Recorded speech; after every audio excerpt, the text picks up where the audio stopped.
Microtech inverter sine wave HP875 hi athalawa chuanin micro IC eka thlak tawa tuna hianin driver IC832021BZ eka thlak le dona eka hit dona ni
eka thlak na chan chu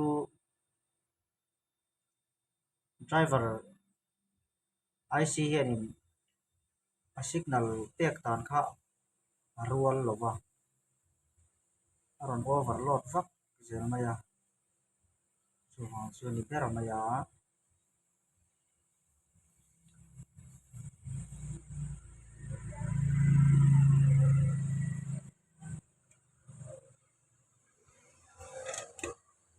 inverter switch on lo po hianin hemi lama hianin positive charge aron chuak direct hal char maya anan hu chu dik thawa lampang emi hianin helampang le helampang chen sanga a signal ram pe ni kan ka fu azowa zap dai lok ngai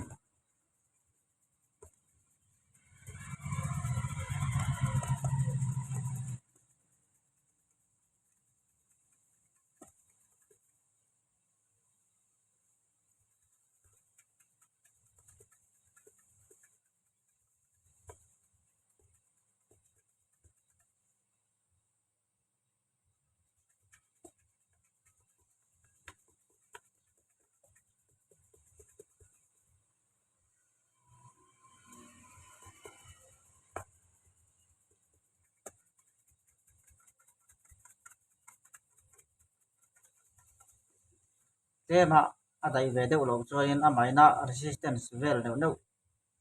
atam pha thina chu chuanin signal ati boi ve thi thina dai de tuk chungai chung lowa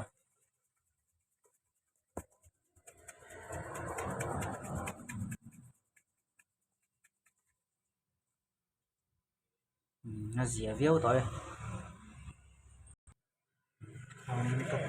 china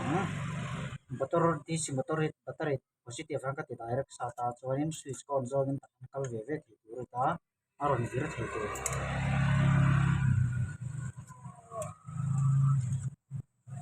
china nga ram chu vir tha ram hi kal ta lo le tat ta hianin battery negative aron tlang lo ti da ni ta chuan battery positive lam hi kan te le ve reng battery positive churon tlang tha ram po tlang tha hi ram pa kal le ta tat lo mai IC hi ala signal hi la pikim lo de woni ngadan kan thak le ngai a second hand deuh ko vonia china la lo la thatak mi ring ka tia lo thawak to lo ne tang kan vo le nga thar ni thar ania ta hem pa ni oma a jo ke kan vo chine nge ke kan vo china nga hemi hi ka vo la that thei lo chuanin mos thil dang a signal low block tu kha eng mom ni mai the zona ngai don ni ko ni se kan on le phot me nga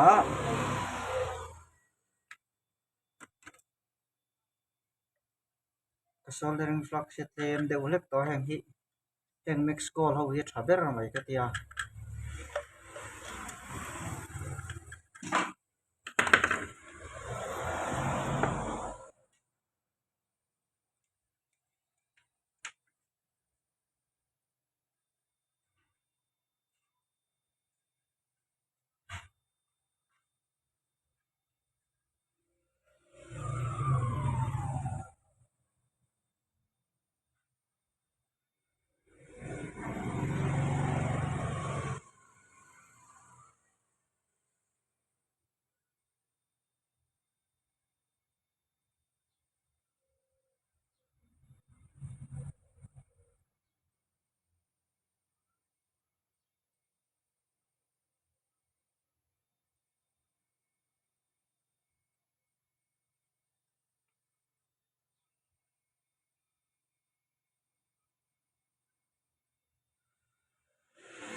pura ti chu chi lo le ni tiang he chu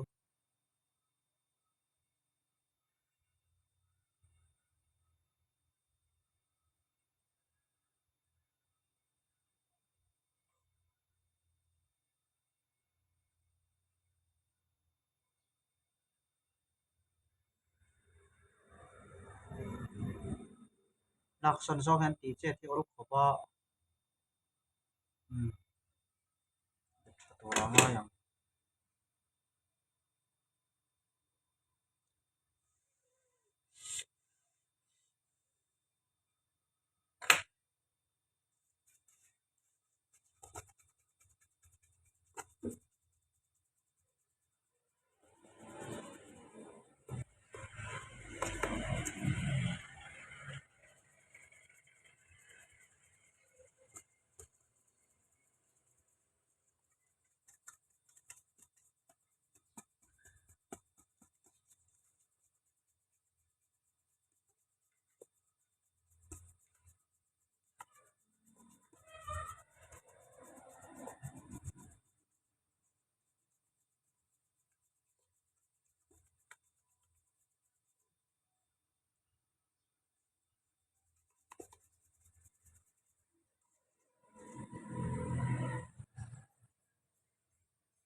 test liang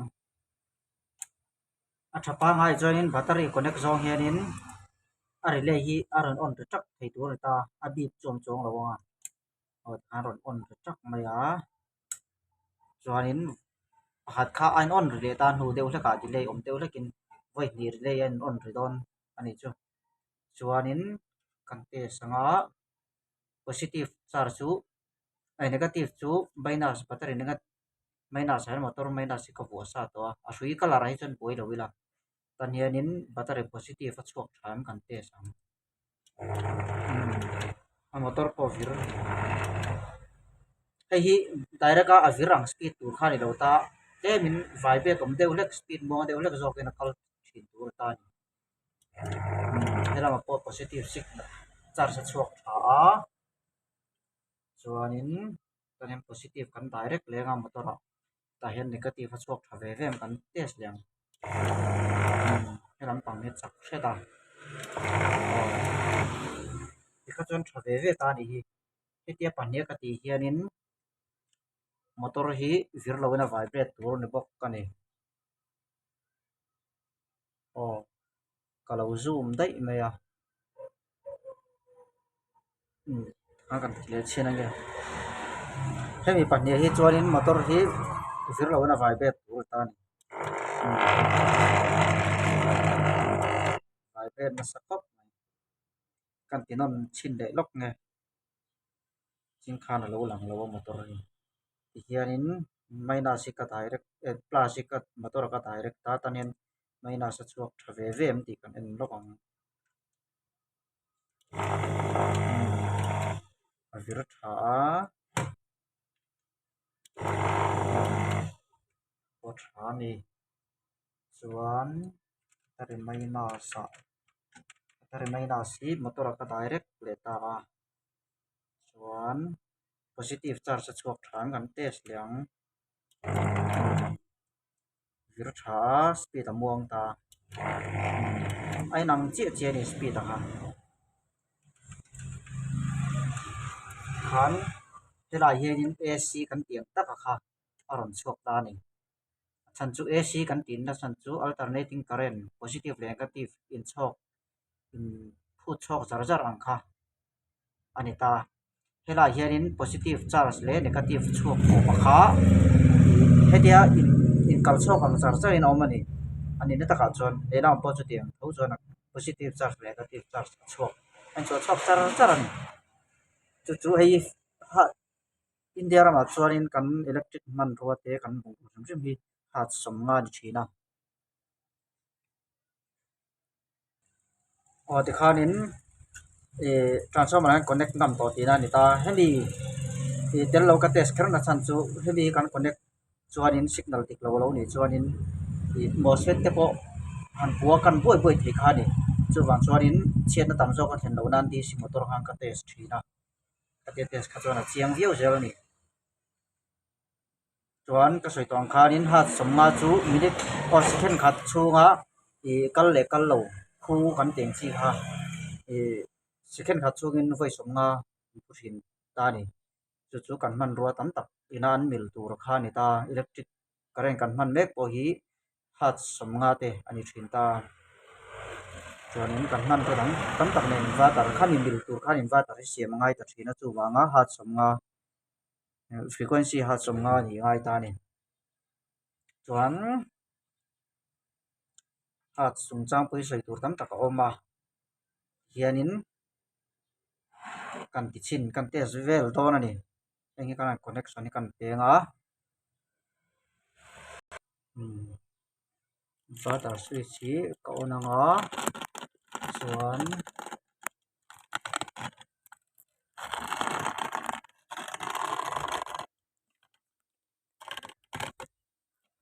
so ron eng don he tan hnung hang connect to a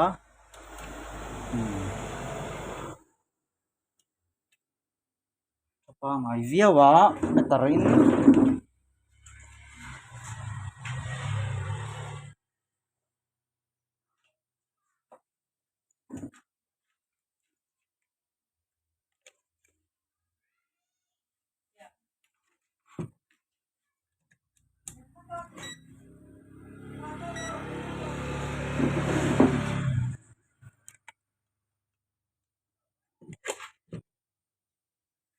vol kan tenga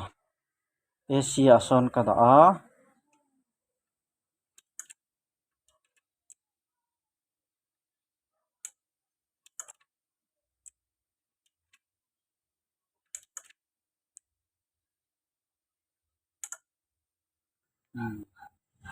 AC ka da a metar yang kan tenga vol so ja som ko pariat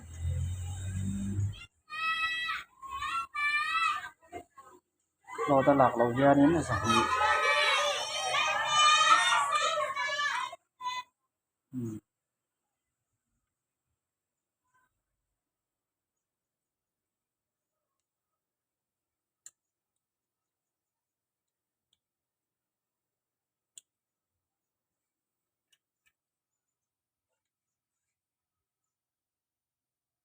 hianin ka soi du chu thil pakhat hianin ka on ta chuanin lo ta lak deuh wa za chin lo ta lak dong hana fan automatic in ron vir mai thim bawk ani hianin to han light ka pe chia a vir top le tur chan ha ve deuh kha ngai bawk ani an ta a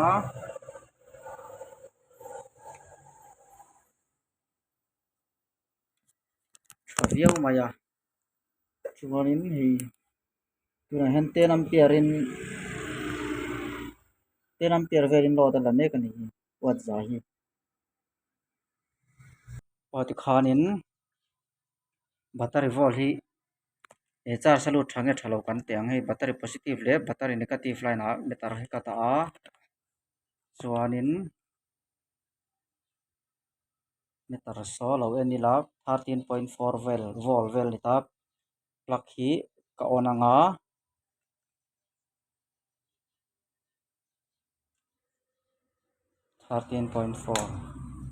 current ron lut chia 14 charge po chuak thani hi 13.71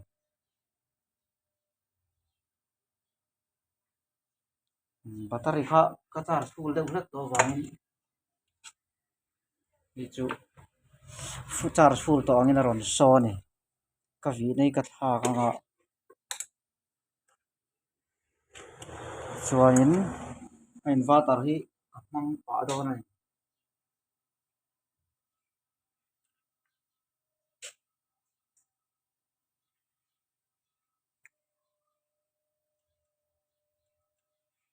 $13.70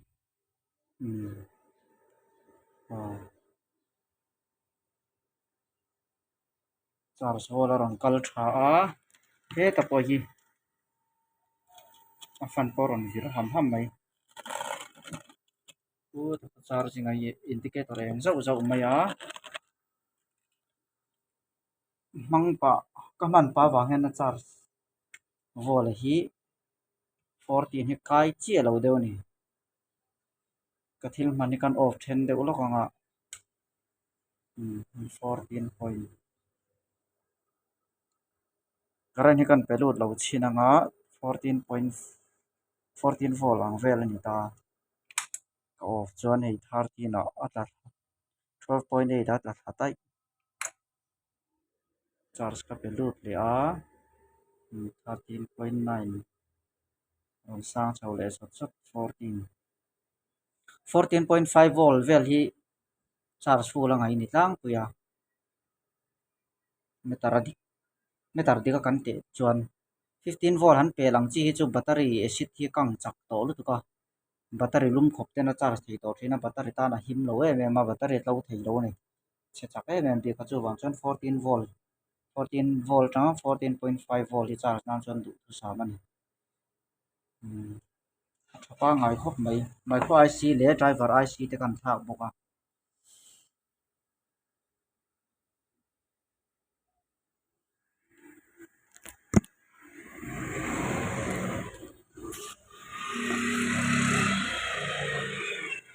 current lampang hi kan on ai inverter lampang hi kan on sa a test de te backup lang eng pap mai current ka pelut le a